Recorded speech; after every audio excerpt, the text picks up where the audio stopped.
Hello, hello, hello. Welcome to a GIMP tutorial on how to add a 3D text effect on GIMP. First things first, if you guys just want to leave a like and comment down below for me for the algorithm, then I'd really appreciate it. As you see, my text looks like it's 3D right now. It's really not. If I just delete this layer, it looks bland. So how did I do this, right? So let's go ahead and start from scratch. What I did was I created a new layer. So I did a duplicate layer. Just make sure I'm pressing the correct thing. Okay, and then I took the lower layer and actually even moved it to the side, like so. And then you want to click on it again with the text menu, and then press edit, change it to the color. This is just how I do it, at least, that you want the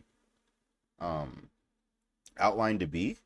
Don't forget, you do have to scroll over it first. I did mess that up the first and the second time.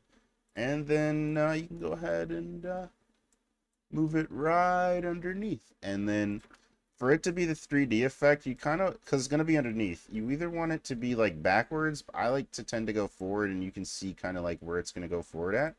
And then as you see, there it is. Boom, I got that little 3D effect kind of going on right there. So also, let me go ahead and move it a little bit back because that T is just really far out. And then, yeah, you can kind of adjust it to how you kind of want, but this is going to be how I do it at least. If you guys have any questions, comments, or concerns, make sure to go ahead and leave them down below. But other than that, it's been a GIMP tutorial. Thank you guys so much for watching. Have a wonderful day.